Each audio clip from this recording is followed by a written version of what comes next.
O verão escaldante de 1986 no México. Aquele foi o ano em que a seleção francesa, então campeã europeia, apresentou um estilo de jogo exuberante, um cativante futebol champanhe. Aquela geração de ouro escreveu uma jornada incrível, derrotando até mesmo o lendário Brasil em uma das partidas mais dramáticas da história e, por fim, terminando em terceiro lugar no ranking mundial. Mas 38 anos se passaram. O que aconteceu com aqueles jovens? Que marcas o tempo deixou em suas vidas? Vamos ouvir as histórias dos 22 indivíduos que personificaram o espírito da geração de ouro da França em 1986.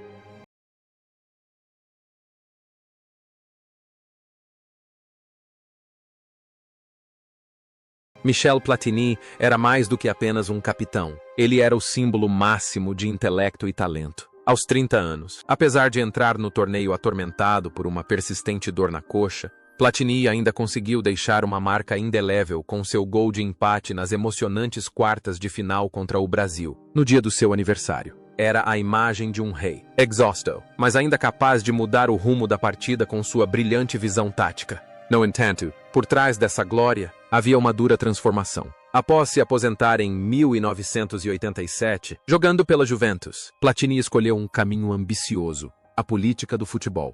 Ele ascendeu ao ápice do poder como presidente da UEFA, transformando a face do futebol europeu com as regras do fair play financeiro. Mas então, essa dinastia desmoronou em meio a acusações e escândalos financeiros, resultando em uma suspensão de vários anos do futebol. Essa queda não foi apenas um revés na carreira, mas também uma profunda cicatriz na alma do outrora artista estudante dos gramados. Na vida real, Platini era uma figura orgulhosa, mas também solitária, em meio a opiniões públicas conflitantes. Após o escândalo, ele lutou para limpar seu nome, encontrando paz em prazeres simples como o golfe e passando tempo com a família em Cassis.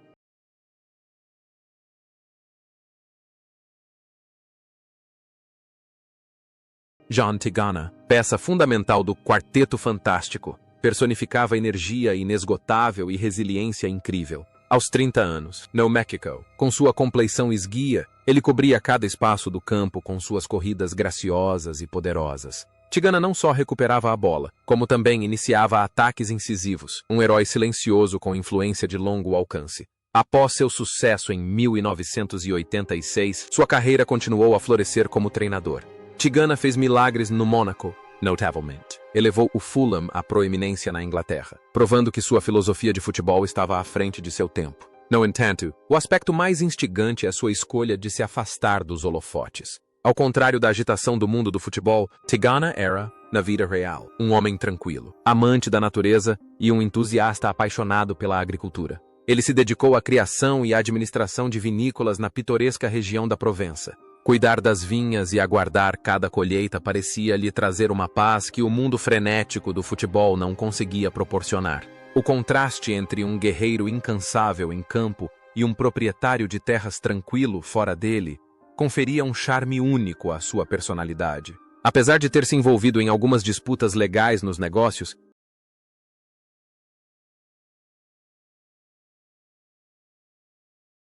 Alain Giresse é o exemplo mais vívido de como a inteligência pode compensar limitações físicas. Apesar de sua modesta altura de 1,63 metros, aos 33 anos, em sua última Copa do Mundo, ele ainda jogava com a habilidade e a visão de um verdadeiro mestre. Giresse era o elo delicado entre as linhas, um verdadeiro arquiteto do estilo de jogo dos Blues. Após se aposentar, ele não escolheu o caminho seguro na França, mas embarcou em uma aventura desafiadora na África. Por mais de 2 décadas, Giresse treinou diversas seleções nacionais, incluindo Geórgia, Gabão, Mali e Senegal. Ele não apenas trouxe conhecimento profissional, mas também compreendeu e compartilhou as dificuldades do futebol africano, tornando-se um mentor altamente respeitado e uma figura paterna espiritual. A vida pessoal de Giresse é um exemplo de dedicação e simplicidade. Ele era capaz de viver por meses em condições adversas na África apenas para perseguir seus objetivos no futebol.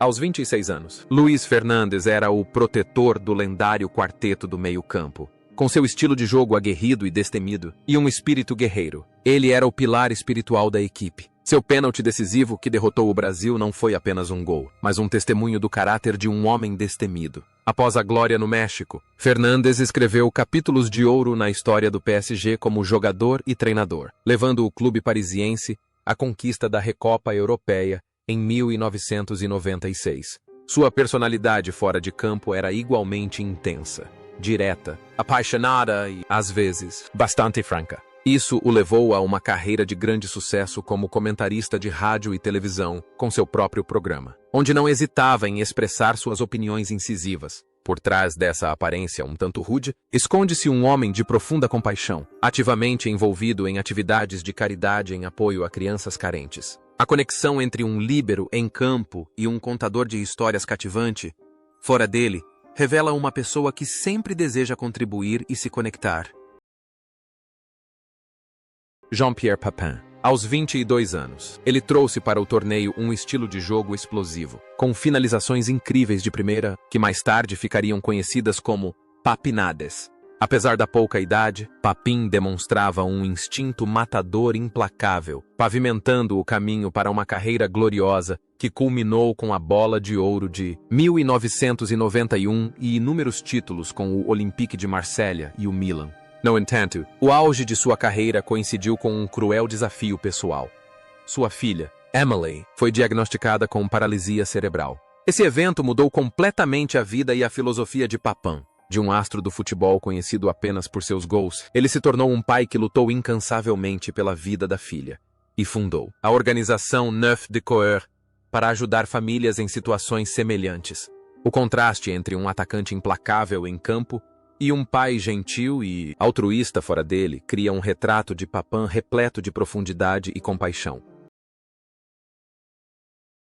Joël Batz, 29 anos, personifica uma mistura de romantismo e coragem. Sua defesa de pênalti contra Zico o consolidou no panteão das lendas. Mas o que as pessoas mais lembram sobre Batz é sua alma artística. Ele publicou poesias, gravou músicas e sempre encarou o futebol como uma forma de arte. Após o torneio, sua carreira continuou a florescer no PSG, mas o maior desafio veio do destino quando foi diagnosticado com câncer testicular.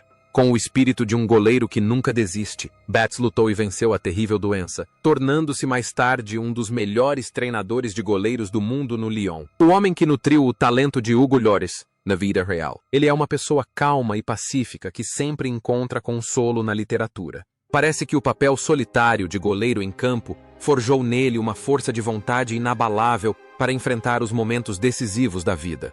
Ele transformou sua dor em material para poesia e lições de vida para seus alunos. Agora, aos 68 anos, Joël Batz escolheu uma aposentadoria tranquila com sua família, participando ocasionalmente de eventos culturais e esportivos. Sua trajetória é uma bela sinfonia de coragem, provando que, mesmo nos momentos mais sombrios, uma alma artística e a fé na vida podem ajudar uma pessoa a se manter firme.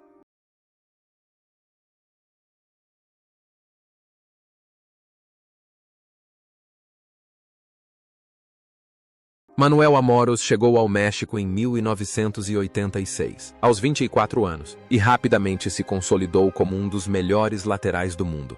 Seu estilo de jogo era uma combinação de técnica refinada, cruzamentos precisos e um espírito indomável e tenaz. Ele era o homem que controlava a ala, criando o equilíbrio perfeito para o time de Henri Michel. Após a Copa do Mundo, a carreira de Amoros se entrelaçou com a era de ouro do Olympique de Marselha, onde conquistou a Liga dos Campeões de 1993. No entanto, sua vida também sofreu uma grande decepção quando perdeu um pênalti na final da Liga dos Campeões de 1991. Um momento que o assombrou por muitos anos. Fora de campo, Amoros era uma pessoa discreta, modesta e extremamente séria. Após se aposentar, não buscou os holofotes da mídia, optando por trabalhar com olheiros e treinamento de jovens, contribuindo silenciosamente para o futebol nos bastidores.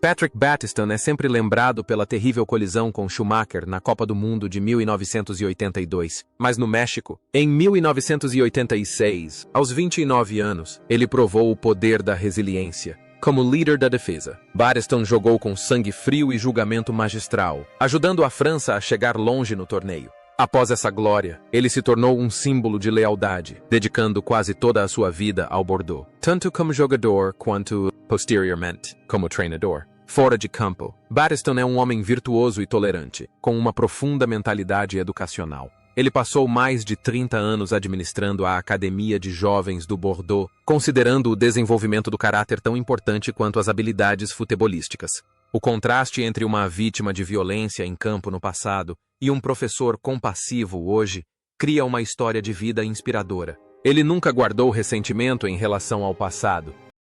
Aos 30 anos, Maxime Bossis era o modelo ideal de um zagueiro refinado. Um jogador que se apoiava na inteligência em vez da força bruta. Com um número recorde de jogos pela seleção francesa na época, Bossis era o pilar mais sólido da defesa dos Bleus. Após se aposentar dos gramados, fez uma transição espetacular para a mídia e a gestão esportiva. Bossis era conhecido por seu vasto conhecimento, postura calma e impressionante formação cultural. Ocupou cargos importantes na Federação Francesa de Futebol e foi um comentarista esportivo de grande influência. Fora dos campos, era um amante da arte, colecionador de livros e desfrutava de uma vida familiar muito feliz. A elegância de seu jogo em campo parecia refletir-se em seu estilo de vida cavalheiresco. Ele sempre soube equilibrar o glamour de uma lenda com a simplicidade de um cidadão exemplar. Hoje, aos 70 anos, Maxime Bossis mantém uma postura serena, participa regularmente de atividades sociais e é um consultor respeitado por clubes. Seu legado é um exemplo de como um jogador precisa não apenas de habilidade com os pés. Dominique Rocheteau trouxe ao México, em 1986, a imagem de um romântico anjo azul, com cabelos longos e um estilo de jogo altamente técnico. Aos 31 anos, ele continuava sendo uma ameaça constante para as defesas adversárias, graças à sua inteligência e finesse. No entanto, o que tornou Rocheteau especial foi sua vida multifacetada após a aposentadoria. Além do futebol, ele se aventurou com sucesso na atuação, com papéis aclamados pela crítica, e publicou diversos livros sobre filosofia do futebol e espírito esportivo. Era uma alma sensível, sempre preocupada com valores humanos e justiça social. Por muitos anos, atuou como diretor esportivo do Saint-Étienne, onde construiu uma base sólida fundamentada no respeito à tradição. A vida pessoal de Rocheteau era uma mistura de paixão pelo esporte e amor pela cultura. Ele gostava de passar tempo em áreas rurais tranquilas, participando de atividades de proteção ambiental e educação comunitária. A conexão entre um artista do futebol e um homem de arte fora dos campos revela uma alma que sempre ansiou pela beleza e bondade.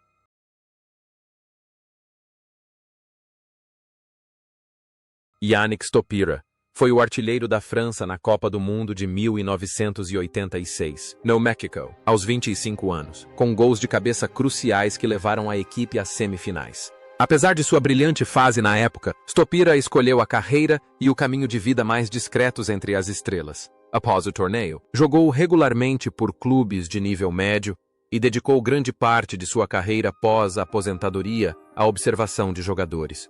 Possuía um olhar apurado para descobrir jovens talentos, contribuindo significativamente para a formação do time do Bordeaux e das seleções de base da França. Fora de campo, Stopira era um homem simples e dedicado à família, que sempre evitou os holofotes da mídia. Valorizava o trabalho árduo e o profissionalismo absoluto. O contraste entre um atacante deslumbrante em campo e um olheiro discreto nos bastidores revela uma admirável mudança de mentalidade.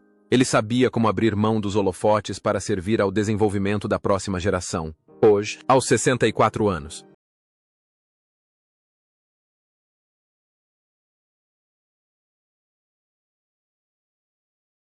Aos 24 anos, Bruno Belloni era uma grande promessa do futebol francês, possuindo a velocidade e a capacidade de finalização fulminante de um ponta-esquerda. Ele marcou o gol decisivo na final da Eurocopa de 1984 e continuou brilhando na Copa do Mundo de 1986, no México. No entanto, a vida de Belloni foi uma sinfonia de momentos difíceis. Lesões recorrentes o forçaram a se aposentar precocemente, aos 28 anos, no auge de sua carreira. A tragédia não terminou aí. Após a aposentadoria, Belloni perdeu todo o seu patrimônio devido a investimentos mal direcionados e à exploração por indivíduos inescrupulosos, o que o levou à falência e à depressão. Esse foi um período sombrio que parecia ter esmagado o outrora guerreiro. Mas com o apoio de ex-companheiros de equipe como Platini e Giresse, Belloni se reergueu bravamente. Ele aceitou recomeçar a vida com trabalhos humildes em Cannes e, mais tarde, tornou-se um ativo embaixador do esporte. Sua vida atual é pautada pela valorização de princípios simples e amizades genuínas. O contraste entre uma estrela multimilionária em campo e um homem que um dia não teve nada fora dele, forjou nele uma resiliência extraordinária. Hoje, aos 63 anos. Jean-Marc Ferreri participou da Copa do Mundo de 1986 aos 23 anos, considerado um digno sucessor para a posição de meia-atacante graças à sua técnica individual refinada e passes precisos.